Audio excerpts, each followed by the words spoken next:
So, welcome to the HKS Energy Policy Seminar. I'm Joe Aldy, and I'll serve as the host for today's seminar. Thrilled to have a standing room only audience here and to have alumni and friends and colleagues joining us on Zoom in this hybrid format seminar. Very excited to have with us today our colleague from Harvard Law School, Ari Pesco. Ari is the director of the Electricity Law Initiative at the Environmental and Energy Law Program at HLS. He has written extensively about regulation of the U.S. power sector on issues ranging from constitutional challenges to states' energy laws to interstate transmission development. Prior to his work at the Environmental Energy Law Program, Ari was an associate at a law firm in Washington, D.C., where he litigated before the Federal Energy Regulatory Commission about the Western energy crisis. He received his JD from Harvard Law School and graduated from the University of Pennsylvania with degrees in electrical engineering and business. And as evidenced by the very large crowd here, Ari is working on something of great interest to many different constituencies when we think about the U.S. power system. And he's going to present to us on his recent work entitled Extracting Profits from the Public, How the Utility Ratepayers Are Paying for Big Tech's Power. Ari, welcome back to the Energy Policy Seminar. Thank you for having me. Thanks, everyone, for being here today. So my talk today is going to kind of pull from a paper I wrote with a former colleague of mine, Eliza Martin. We put out this paper back in March, and the paper investigates the sudden and dramatic growth of industrial scale computing in the United States, also known as data centers. And we try to identify the rate-making mechanisms by which we are all paying for energy infrastructure that is being built primarily to serve the wealthiest corporations in the world. So as Professor Aldy said, I'm up at the law school. My work there focuses on the power sector, and law plays a unique role in the power sector because the entire industry is built upon local monopolies that have since expanded to really become regional monopolies. And so there's an important role for regulation to play to protect the public from monopoly power, to protect us from high prices because we don't have any possibility of getting electricity delivered to us from another provider. And to protect us, as I'll talk about today, one of the consequences that regulators are supposed to protect the public from is exploitation of their local monopoly, in that the utility might be involved in competitive markets, like, for example, trying to attract a new data center to its service territory, trying to win that competition where other utilities are also seeking to attract that data center to its market. So the utility is engaged in this competition, but the utility's primary business is serving ratepayers who are subject to the utility's monopoly. And so there's an incentive for the utility to potentially try to exploit its monopoly by offering a good deal in this competitive market, undercutting the competition, and potentially overcharging these monopoly customers who have no choice, again, but to take service from the utility, and basically shifting those dollars from the monopoly to the competitive business. Before I get to that aspect of this, I want to just give you some background on what's been happening in the U.S. Power industry. This is a chart showing generation of electricity in the United States by fuel source. I have a reading group at the law school in the fall where we've kind of used this single chart as a jumping off point to talk about the history of the US power industry. What I want to focus on, though, in this chart is just that top line that shows the total amount of power generated.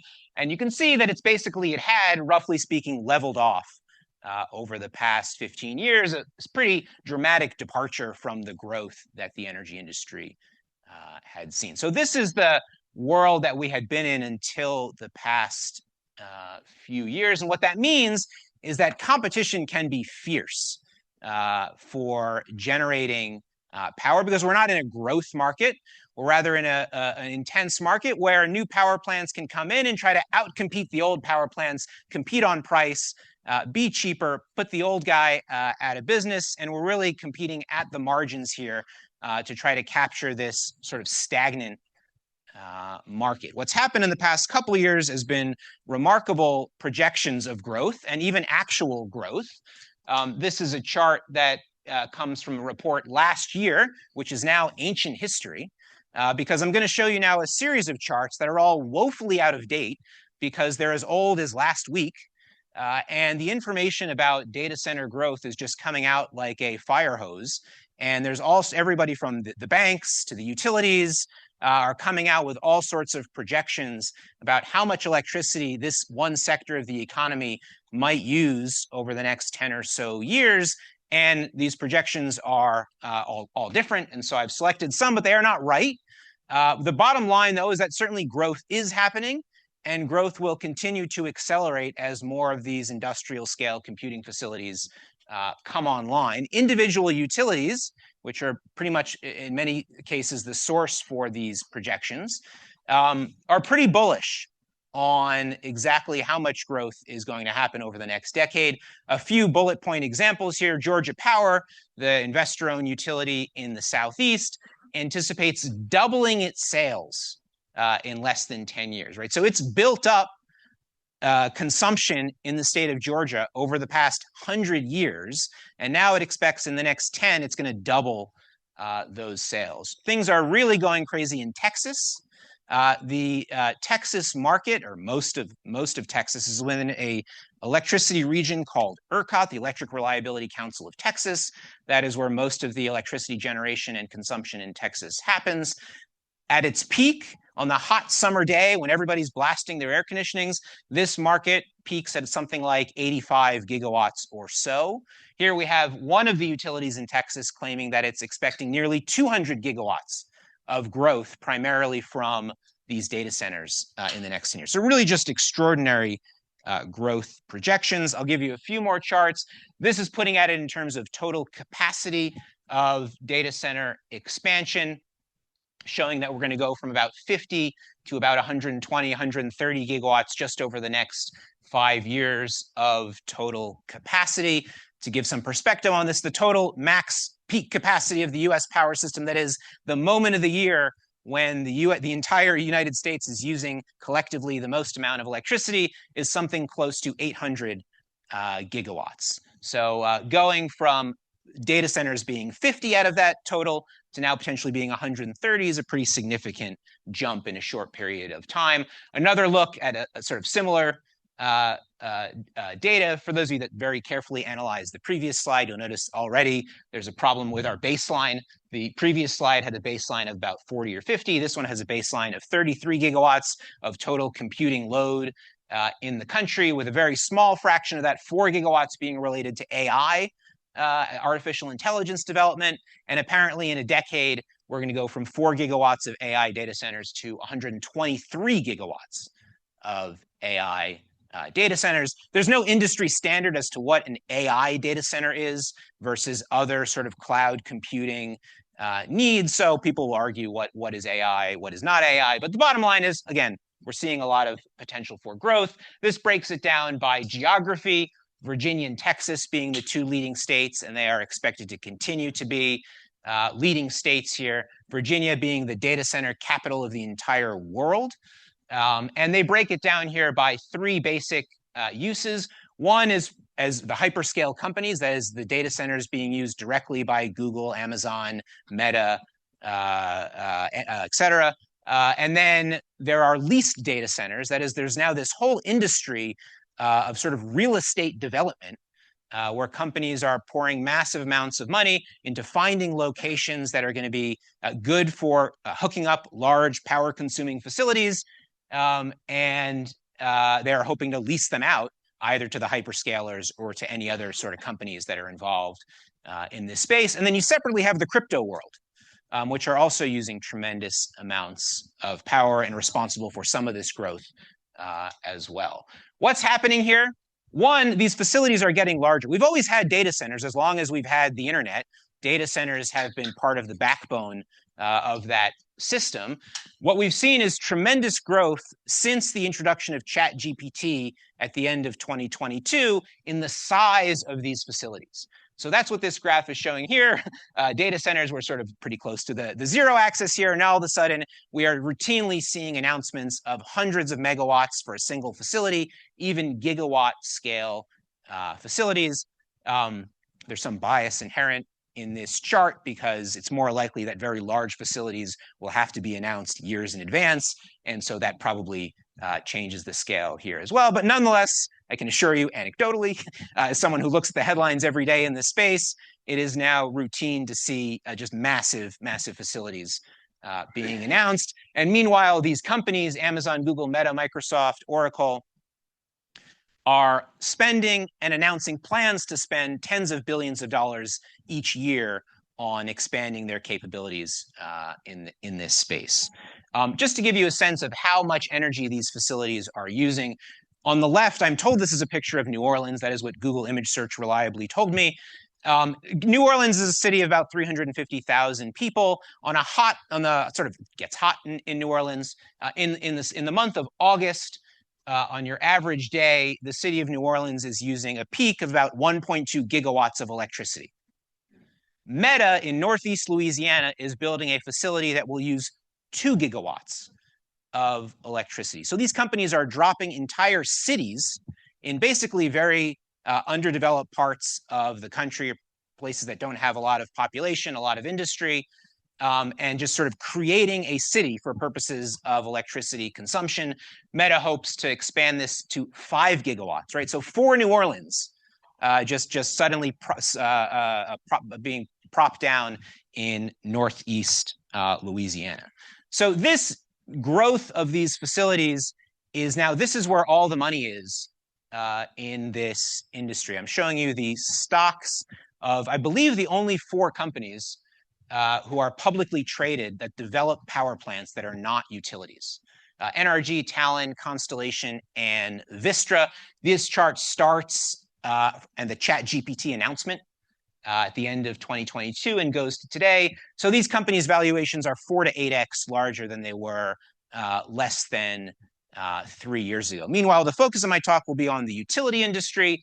And this chart shows the EEI index. EEI is Edison Electric Institute. That's the utility industry trade group. And what you see is that they historically are certainly well below the S&P and the Dow Jones Industrial average. What's hard to tell is that last year, the EEI index actually outpaced the Dow Jones Industrial average. And if you just look at any utility company's quarterly reports, they are touting top line data center growth. That is what the analysts are interested in primarily, that's the growth story in this industry. Because in order to serve a facility that's going to use as much electricity as the city of New Orleans, you have to build new infrastructure. You have to build potentially power plants. You certainly have to build delivery infrastructure to provide all of this electricity where there was previously an open field.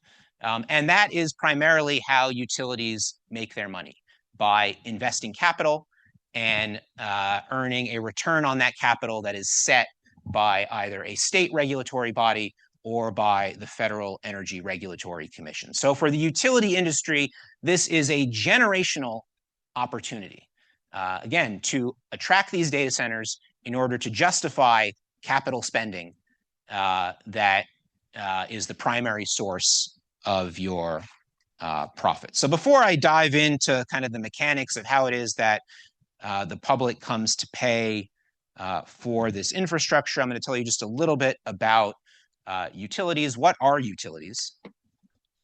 And where did utilities come from? So utilities, as shown on this map over here, this is showing their retail service territories. These are the areas where there is a single company that has a legal monopoly on delivering electricity to consumers. That's something that these companies have had for 100 years. And because of that local monopoly, historically, these companies also dominated development of large-scale interstate infrastructure. That is power plants, as well as the high-capacity power lines, the transmission lines that connected power plants to local distribution systems. And of course, in these white areas on the map, there of course is no electricity access. No, that's where primarily there are other utilities, either owned by municipalities that own the local delivery infrastructure, or rural electric cooperative utilities that own the local infrastructure. In many places, though, those smaller nonprofit utilities still rely on the investor-owned utilities' interstate infrastructure to either generate power or deliver that bulk power to their local systems. These utilities are organized in many parts of the country into alliances known as regional transmission organizations, or RTOs. The RTOs are effectively agreements among the utilities to hand control over their transmission assets to a third-party organization called an RTO. The RTO is responsible for operating the system, for keeping the power flowing reliably. The way it does that is by operating a series of short-term markets that are designed to select a low-cost mix of power plants at each moment of the day that are needed to meet consumer demand.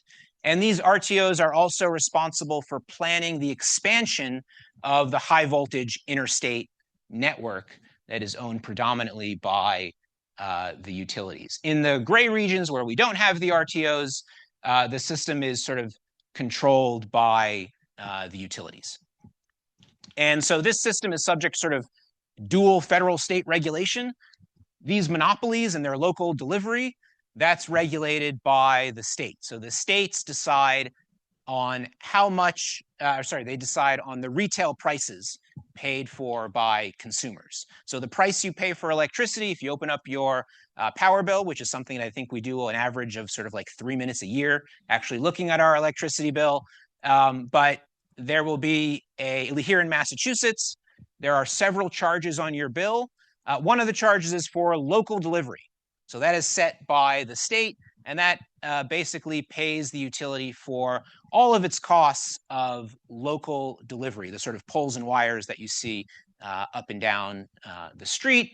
There are other charges for transmission service and for the generation of electricity, and those are sort of more done by ISO New England and its member utilities, and that's all regulated by the Federal Energy Regulatory Commission, by FERC, in Washington, D.C. And then in Massachusetts, there's also a series of charges for various Massachusetts policies. Those are, of course, set by the state. All right, so that's the basic background of how the industry is structured. We're going to talk about rate cases briefly, because as I said, the prices you pay are set by the state. And the way the state sets the prices is that there's a specialized regulatory agency in every state, and it has a rate case where the utility files a proposal that says, these are the rates we want to charge consumers within our monopoly service territory. There's basically 2 steps to setting a utility rate. The first step is setting what's called the revenue requirement, a very utility-friendly term. And it's how much money is the utility going to collect from the public. And the basic formula here is that the utility gets reimbursed for its operational expenses, that is for its salaries of its employees, for the fuels that power its power plants, if it owns power plants, its insurance costs, just all the sort of ordinary costs of running a business. It gets reimbursed for all of that. And then it earns a state set return on equity, basically a profit margin on its capital investments, on its investments in infrastructure. That's step 1. So what is that total amount going to be? And there can be various fights about whether or not the utility is spending prudently, in which case it's allowed to recover its costs, or is it doing something that an ordinary business wouldn't do? Is it making business decisions that we would say are sort of out of bounds, and therefore we shouldn't allow them to recover those costs in its rates? But for the most part, utility gets to recover what it wants to recover. Then step 2 is, okay, we have this big pot of money, say $1 billion.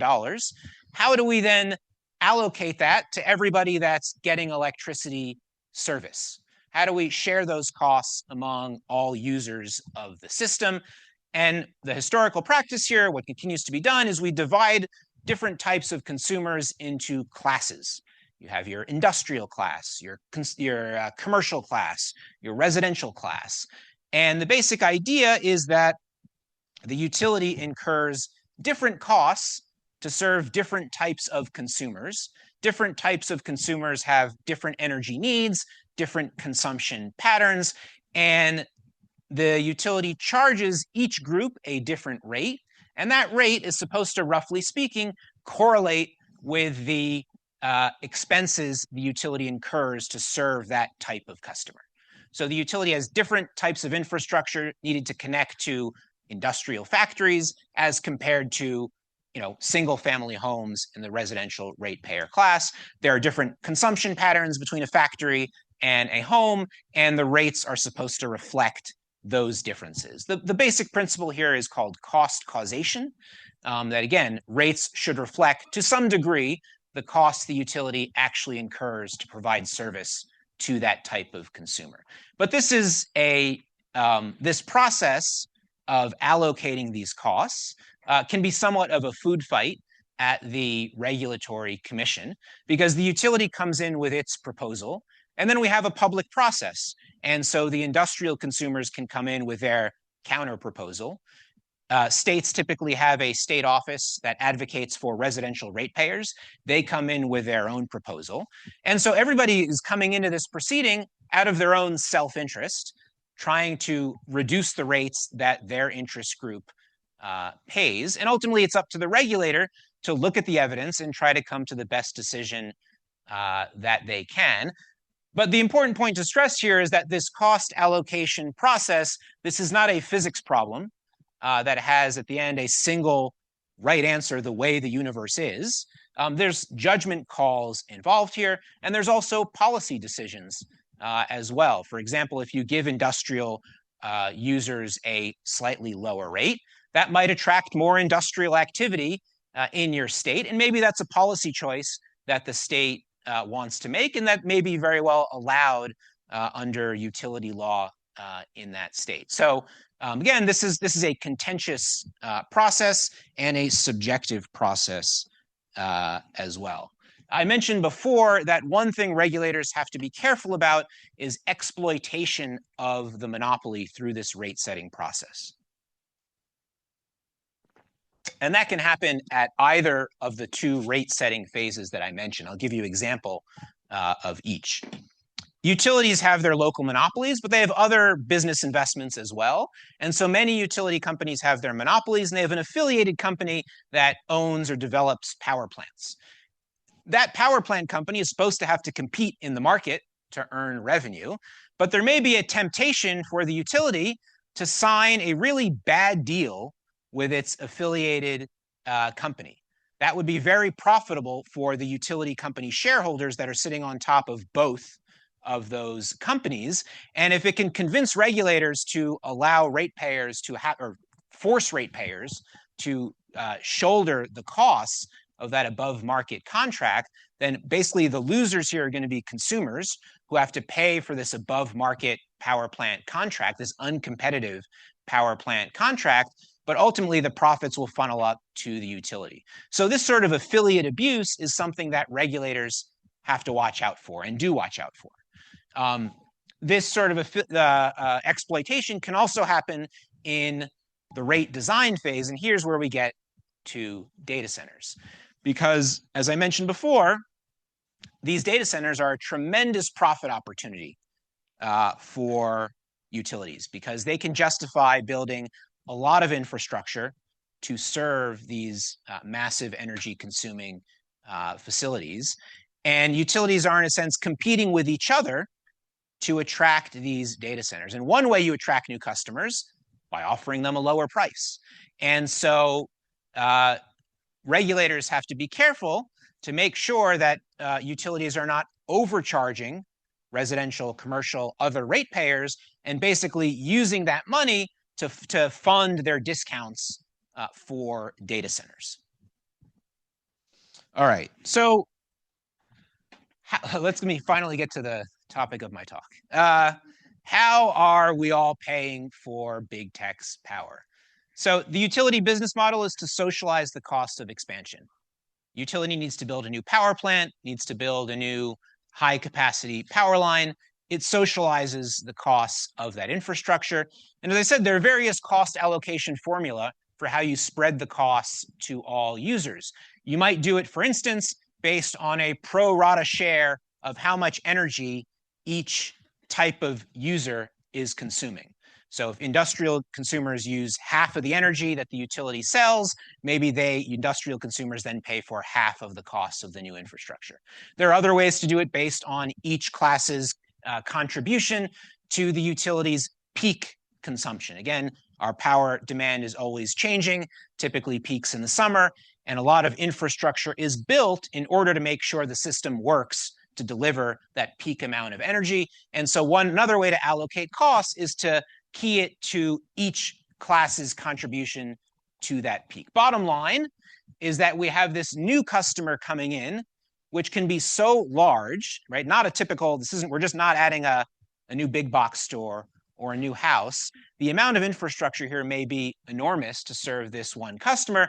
The traditional business model is let's just have everybody pay for the costs, even though it's primarily being used to serve one particular consumer. So in a sense, the basic utility business model is going to shift costs. We give one example in our paper of this, a pretty small example of Dominion, a utility in Virginia, again, data center capital of the world. And it was going to serve a new 200 megawatt data center. And it needed to build what's called a substation, which is sort of about the size, can be about the size of a small city block.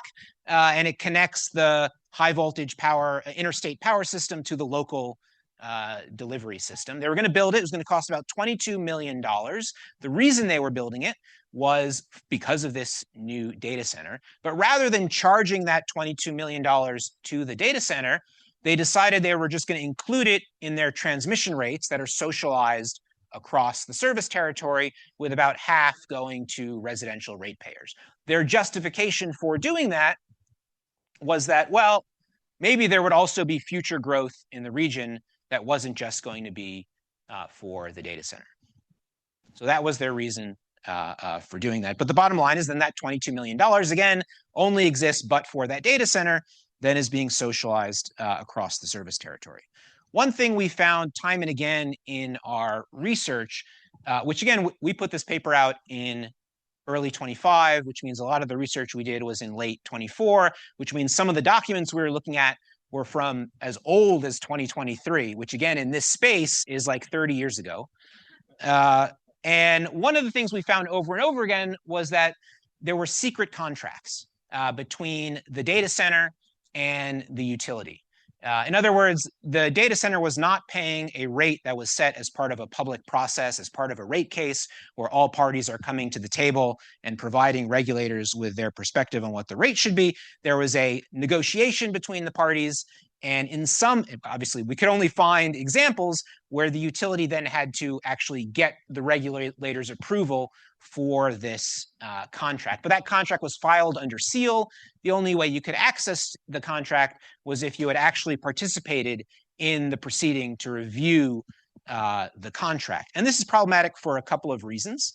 One, regulators have to make decisions based on the information before them. And so if you're only getting the utilities side of the story, you're just never getting the full picture, which is why we have typically set rates through a rate case where all parties can come to the table. The other thing is that, particularly for some of these older proceedings, when it wasn't quite apparent what the significance of this rush of data center development might be, these were very under the radar.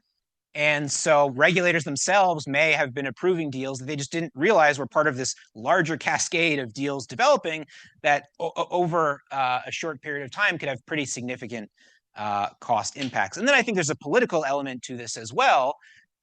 There's an economic development arm in every state, sometimes led by the governor who's cheerleading these sorts of projects. And so if the governor is excited about a new $1 billion investment happening in the state, are you, the utility regulator, going to get down in front of it because you think maybe there's some concerns about residential ratepayers paying a few extra $1 million as part of this deal. Probably not. This all combines into that Louisiana deal that I showed you the rendering of earlier. Entergy is the utility down there. It is recently received approval to spend about $4 billion on gas-powered infrastructure. Entergy cut a deal with Meta. It was one of these sort of secret contracts. Entergy took the position, actually, it doesn't even need regulators to review this contract. Whatever Entergy wants to do, Entergy gets to do. But what it ended up needing regulators' approval for was sort of fast-tracking the development of the natural gas-fired power plant. So as part of that proceeding, it actually ended up divulging the contract to the participants in that proceeding. So what we know about the contract comes from the testimonies of the opponents to that deal. And what that proceeding about the gas plants revealed is that Meta has a 15-year contract. It will pay about $2 billion to Entergy, so only half the cost of these power plants, and everybody else in Louisiana basically pays the rest. Entergy's justification for the deal was, well, once this 15-year deal is up in 2041 or so, we think that these power plants are going to be needed, and so ratepayers are then going to be getting a good deal on these sort of 15-year-old power plants that'll be needed as part of the system. And maybe that'll turn out to be true, or maybe it won't, but ratepayers are going to bear that risk that it won't turn out to be a good deal. So we really won't know until we get to 2041. We'll see whether or not who got the good end of this bargain. And this also highlights a sort of mismatch between the timeline of these hyperscalers, 15-year deal, and typically in the power industry, when a utility builds something, it gets depreciated over a 30 or 40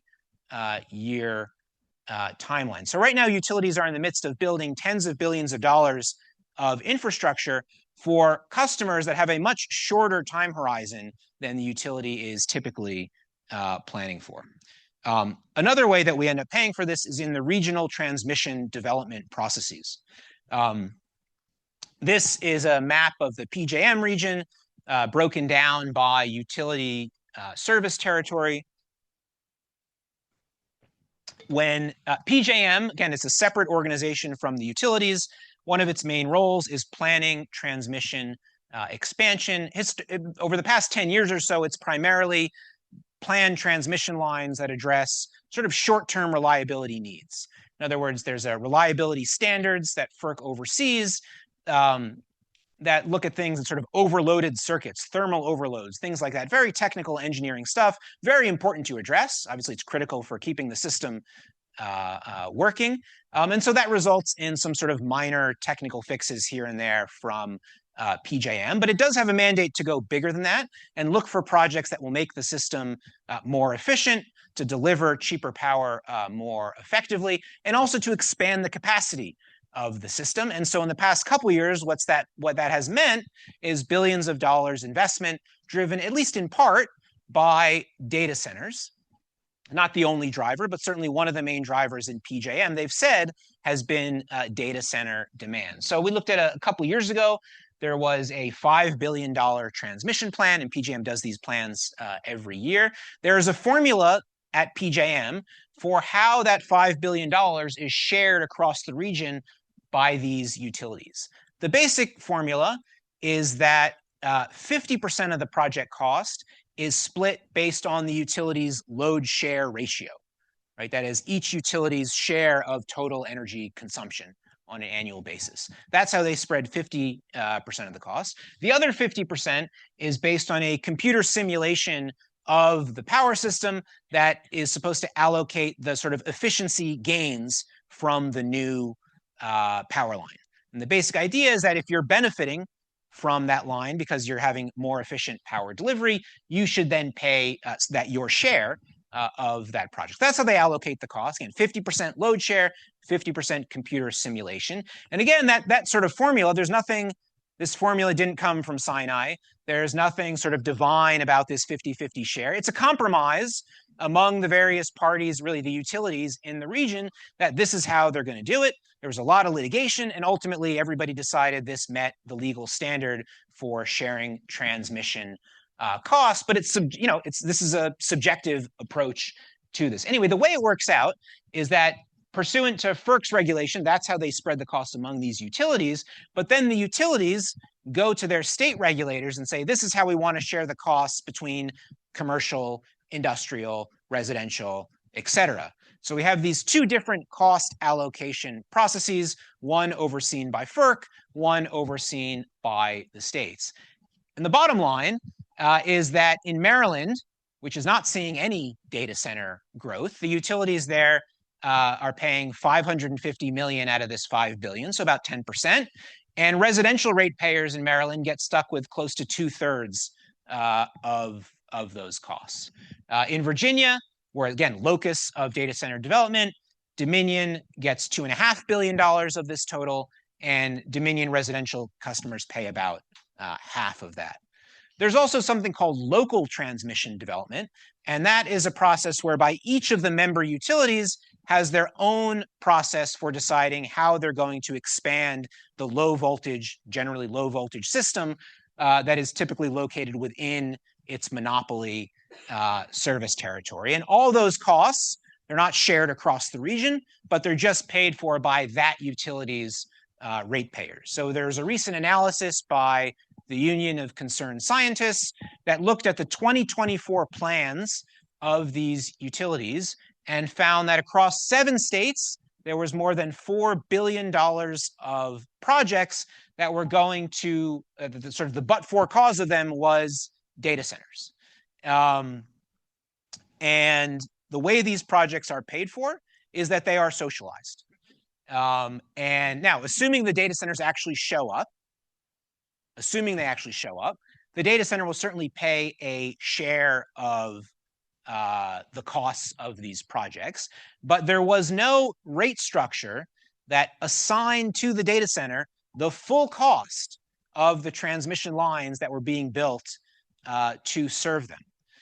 And often what happens, again, assuming the data center shows up, it's going to pay a large amount of money for electricity that will include certainly some of the costs of these lines. But the way rates are often set up in states is that even when the data center is paying, it will reduce the share being paid only by other users in its rate class. So if you have a state, for example, that is building one of these transmission line projects, and let's say a third goes to allocated to industrial, a third of the cost of that project is allocated to commercial, a third of the cost to residential. The data center comes in, it's going to pay a pretty big chunk, but it's only going to pay the chunk that's being paid by the industrial ratepayers, so it may not actually reduce the costs being incurred by the residential ratepayers. Another way that we're paying data center costs is through what's called a capacity auction in PJM. Again, I said PJM keeps the system reliable by operating a series of short-term markets. It also has this annual capacity auction, where the goal of the capacity auction is to procure enough resources to keep the lights on during that hot August day. And you can see here a chart showing the value of this auction each year. It has historically fluctuated, but it was very low a couple of cycles ago, 2 in a row. It was down to $2 billion a year. The next year, the price spiked to close to $15 billion. Gentleman over here is the market monitor. This is an independent consultant that has access to all of the data, the offers that the generators put into this auction, knows the system better than anyone. And by his calculation, this price jump from $2 billion to $15 billion, the growth in demand due to data centers was responsible for something like $8 to $9 billion of that jump. Next year, prices went up again a little bit more, and he did a similar calculation. So in his view, the price jumps are primarily due to data centers. Look, we have a market. Prices are set by supply and demand. Demand growth is outpacing right now the growth of supply. To put this in real terms, in Illinois, there's a proceeding about all of this where somebody put in evidence that under this low price, your average residential ratepayer in Illinois is paying about $1 a month for this capacity auction. Now, under the higher prices, they're paying about $8 a month for that capacity auction. So that's, that's real money that adds up. And the concern is that this is going to get worse if we don't address how the market is designed, or in some way make these data centers responsible for their own capacity needs, so that they're not, in effect, the 800-pound gorilla in this market. Last sort of thing that I'll highlight here, accounting. A utility rate case is an accounting exercise. I am not an accountant. I chose the law. So that means I don't get into these complexities, and I can't pretend to describe how this all works, but I'll try to walk you through a couple of examples in how, let's call them accounting maneuvers, can lead to shifting costs and cause ratepayers to bear the burden of these data centers. If you're a utility that owns power plants, as is the case in 35 states, and you're a ratepayer of that utility, the costs of electricity generation, not its delivery, but just its generation, are going to be based, in large part, based on the power plants that the utility owns. If a utility is growing to meet data center demand, it is adding the most expensive power plants onto its system, right? Because the utility has been building up its fleet for decades. A lot of those power plants are somewhat, not fully, depreciated, so they may very well be offering a pretty good deal. But now the utility is going to come in, build a new natural gas-fired power plant. The cost of these plants have never been higher, and so this is going to raise the average cost on the system. If the data center is just paying the average cost, and everybody's paying the average cost, the data center has, in effect, raised the average for everyone. This can happen in other ways as well. So in Nevada, they have what's called a clean transition tariff. The idea is some of these hyperscale companies, they want renewable energy. So they may want to sign a deal with a solar company, et cetera. Because of the utility's monopoly, they have to actually go through the utility to sign those contracts. But let's just say Google comes in, they sign a whole bunch of solar deals through the utility. Of course, Google wants power 24/7 at its facility. And so it's going to take power from those solar facilities, but it's also going to draw from the utility, most hours of the day as well. And so now we have an accounting problem. What price is Google paying for power? How does that compare to the price that everybody else pays for power when they're drawing from the same utility system? We have sort of a cost allocation challenge, and you can see how those complexities may swerve one way or another. Regulatory lag. This one I'm not going to really try to explain very much at all, other than to say that utilities, as I said, they file rate cases. That's the primary means by which they change the amount of money that they collect.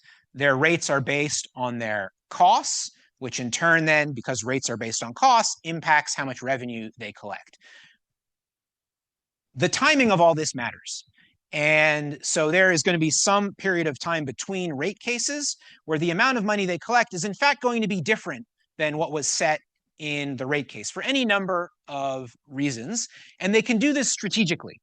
They can decide when to file a rate case. So there's right now a proceeding in the state of Missouri where the proceeding is about a new tariff structure, a new rate structure for data centers.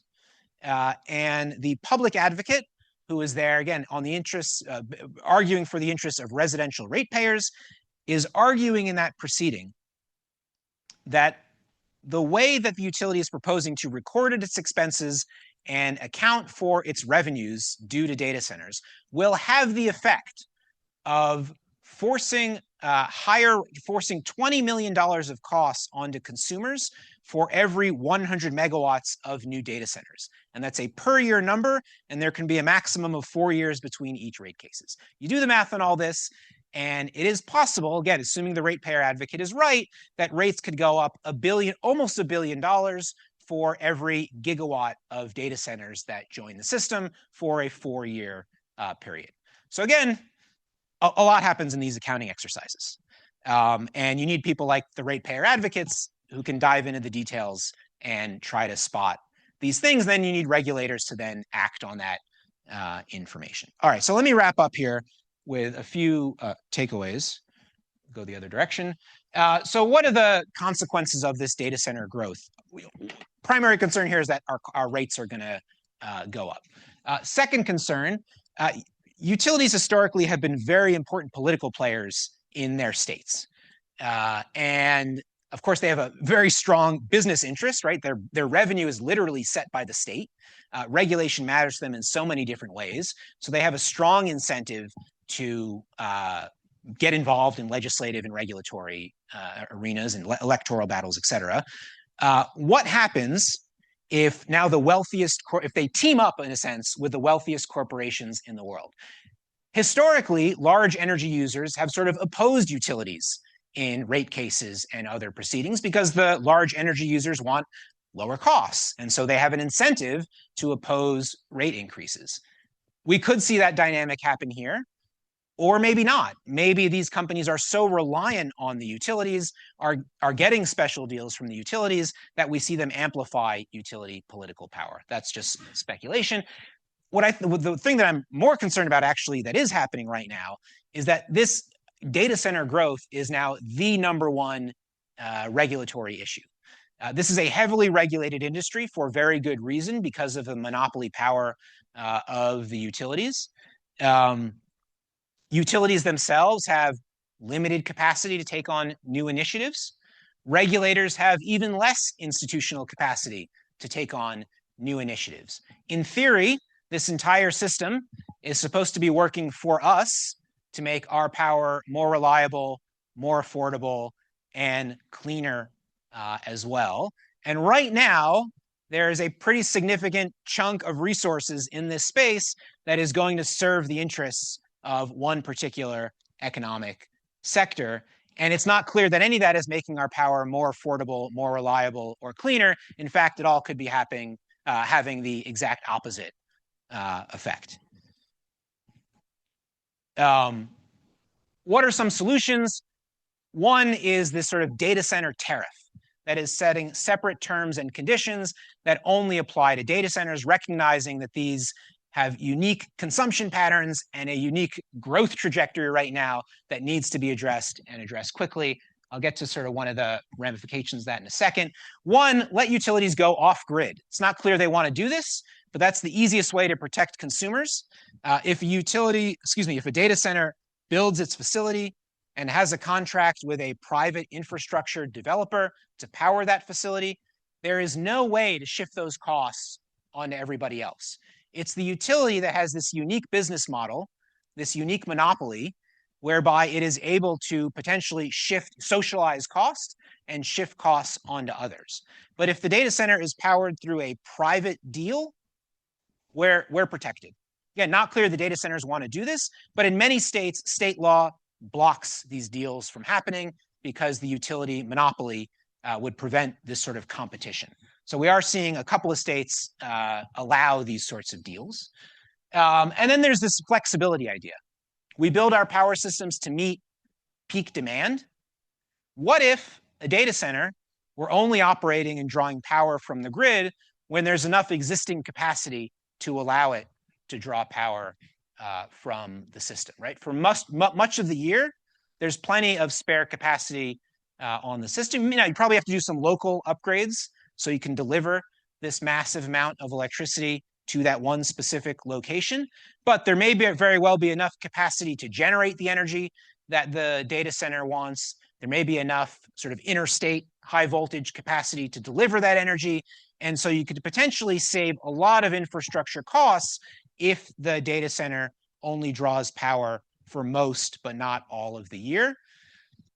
Not clear how much the data center industry is going to do that, but that could be a way for them to connect quicker, to save money.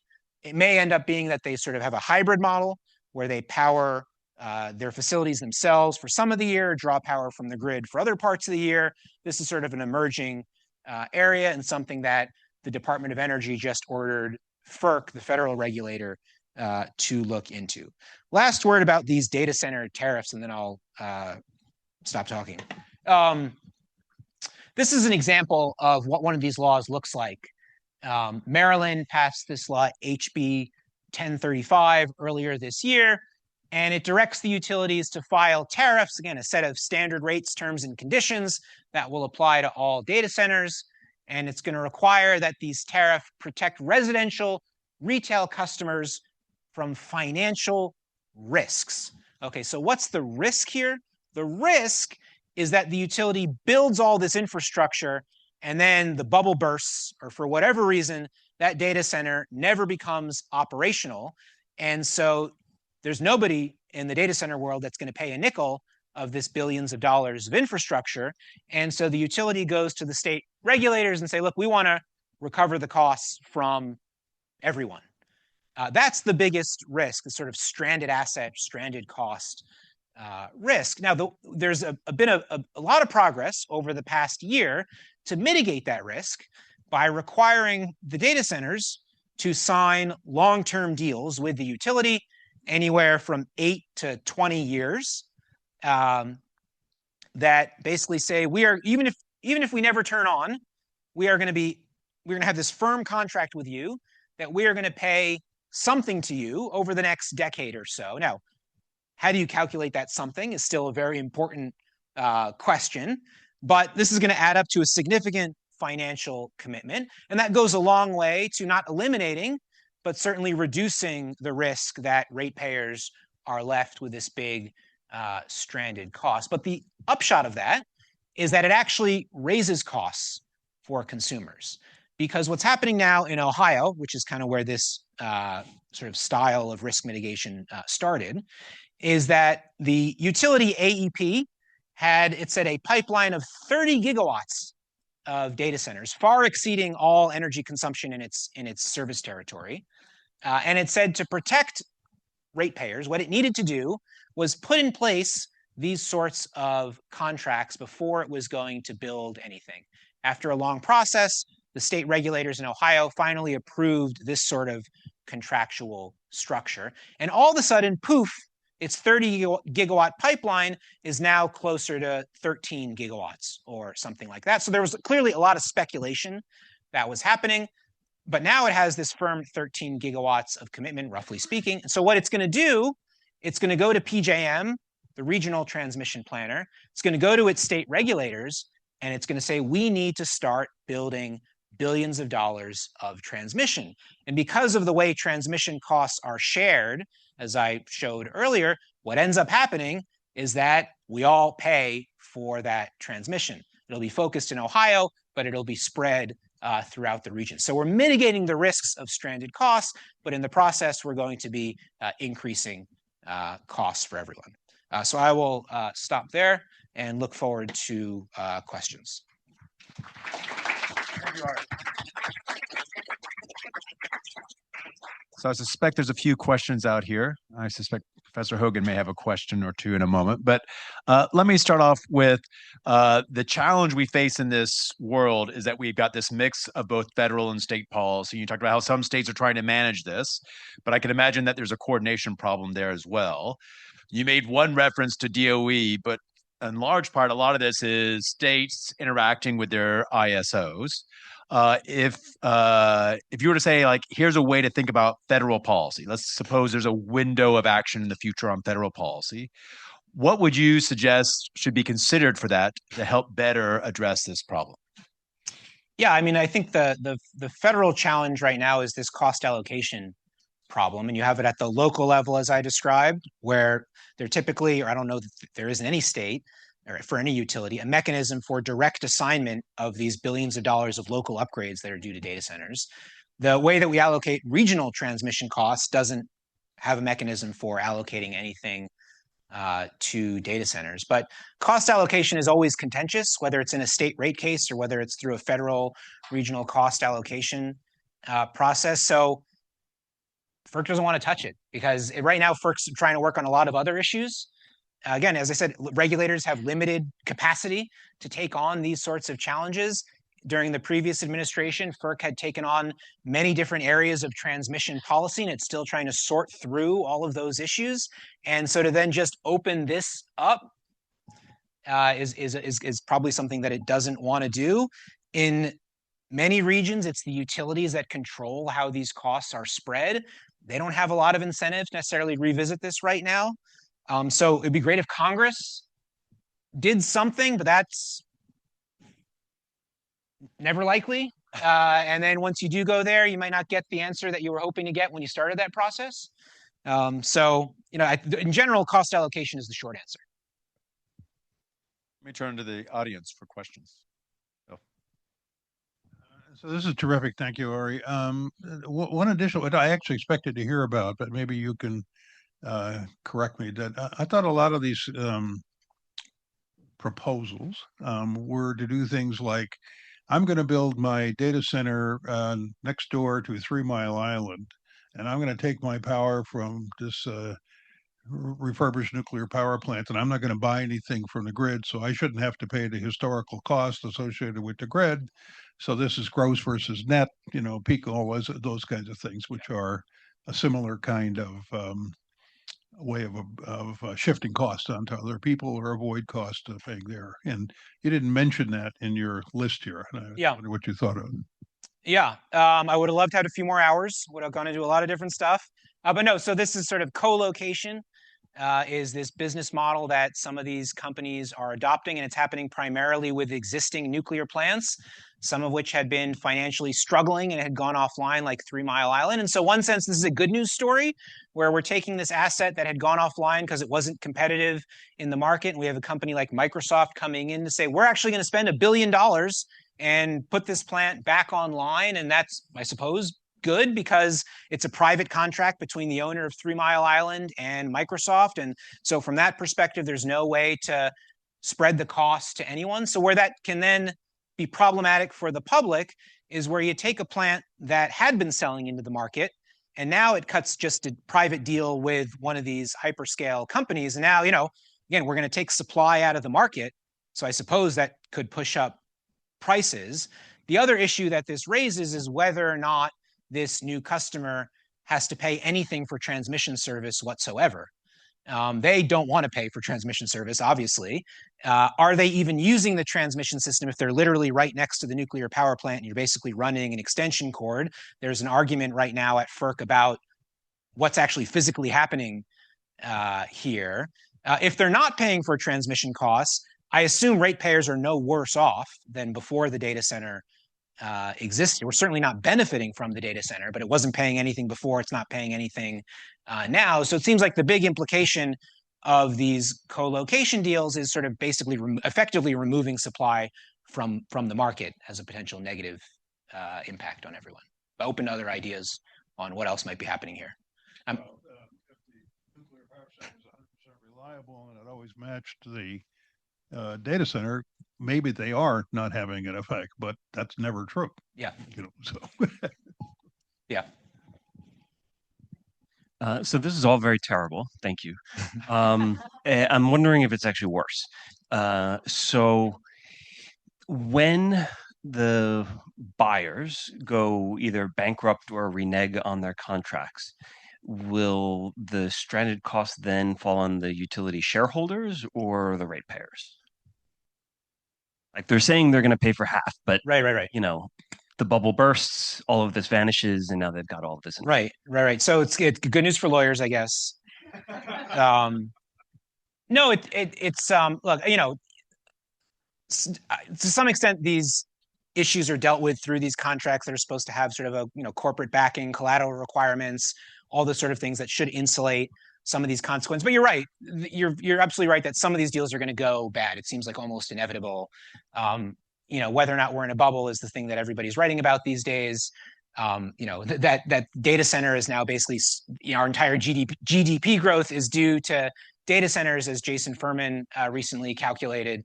And I don't think there is an answer to what's going to happen if once the litigation plays out between whoever signed that contract and the utility, how that's going to ultimately, what the public's consequences are going to be. I'm not sure I have an answer for that. Yeah.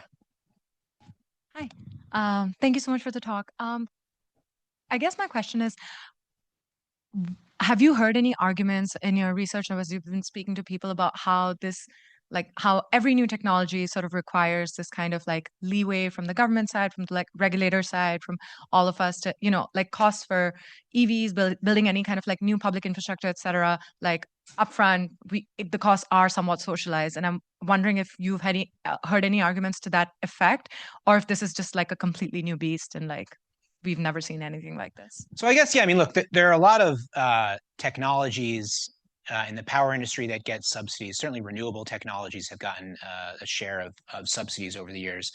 And I would say that there's more transparency there on those subsidies than there is here. I mean, I think the whole point of our report is try to uncover what's happening, because first of all, at least in the renewable space, a lot of the subsidies came from tax credits that were enacted by Congress and whose value you could calculate every year. We don't have a national policy here. I mean, the administration talks a lot about how it supports AI. I'm not aware of Congress ever really passing any sort of law about much of any of this, certainly not on the power side of this. So a lot of these sort of subsidies are happening through pretty obscure processes and on a very individual utility by utility, state by state level.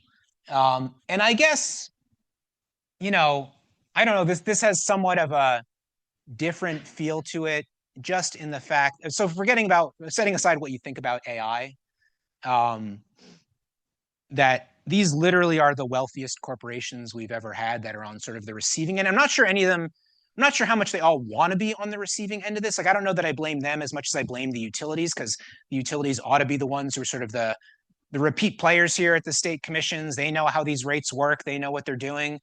And so I put more of the blame on them than the hyperscalers. But at the same time, that's effectively who's benefiting, or one of the beneficiaries, along with the utilities, of all this. And they clearly don't need it.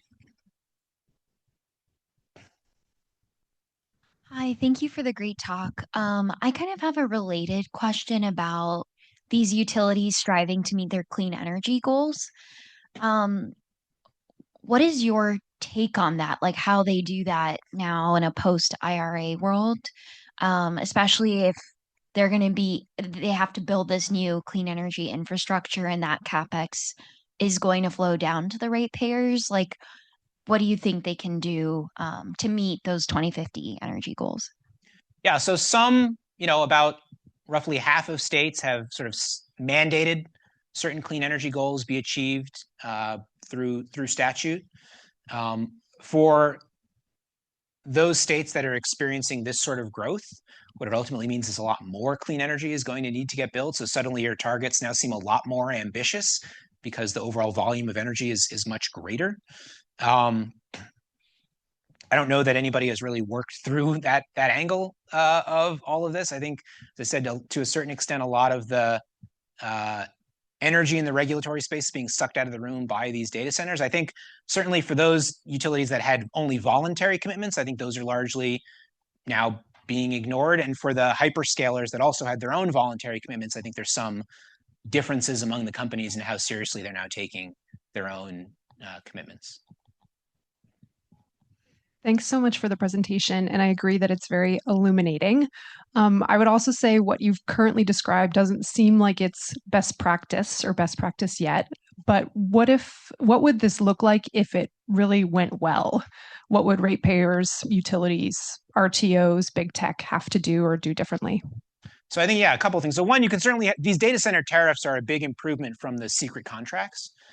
So you would do that. You would certainly require these long-term commitments to mitigate the public risk. You would do more direct assignment of local transmission upgrades where they're being done only because of the data center. Now, the regional transmission issue, and also on the power plant side, I think you would break the utility monopolies on power plant development and tell the data center, if you want to build a 500 megawatt data center, then go sign a contract with a power plant for a 500 megawatt whatever sort of power source you need that's going to supply you. So competition can be part of the answer here, again, because that prevents the transferring of these risks and costs onto everyone else. The regional transmission costs are I think the hardest, because we do all benefit from the upgrades to this regional system. What I think is tricky about this, so just to give you an example, again, going to PJM, because that's the biggest and the naughtiest region. clean energy advocates have been calling for more transmission expansion for decades, because we need to build out the system for more wind and solar, for EV growth, et cetera, et cetera.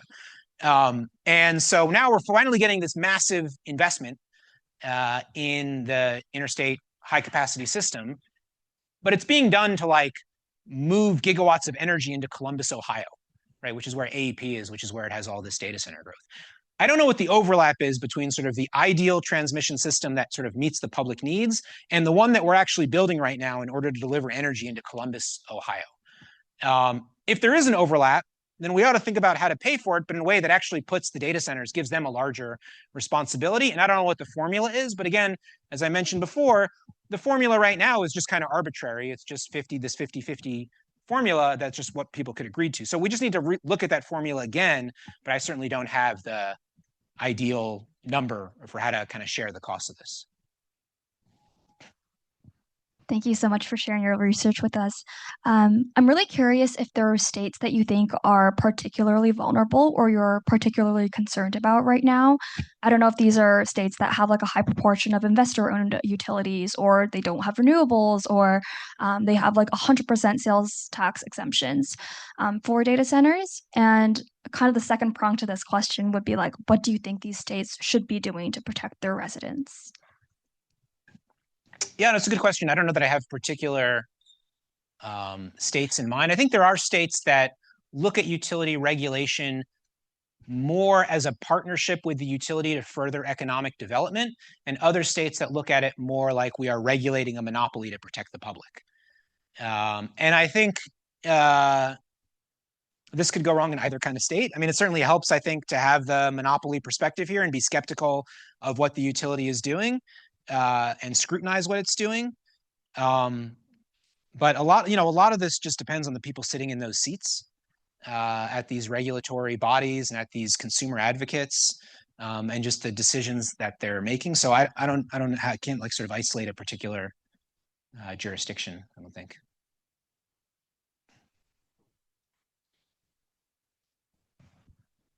I just have a question about the accountability computing you just mentioned. If there's a big data center, maybe they will have most efficient generators installed or invested, which will result in our increased rates. I don't know why, because if they have the most efficient generators, maybe the efficiency will be increased. Maybe our total rates will be decreased. I don't know why there's some. Yeah. So last time the power sector had this sort of growth, you'd probably have to go back to the 50s, 60s, maybe the 70s even.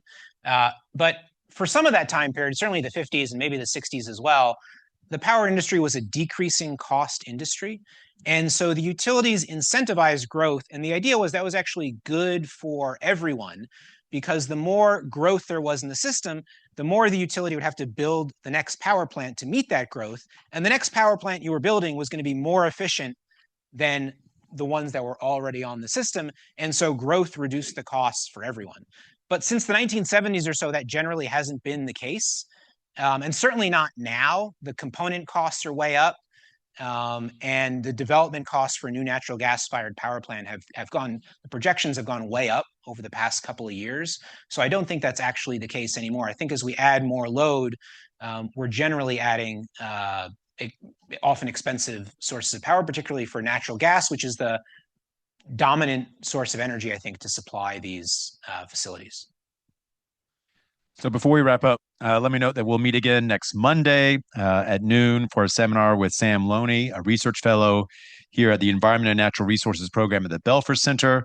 Sam will present survey evidence from 60 finance ministries on their perceptions of macroeconomic and fiscal implications of the clean energy transition.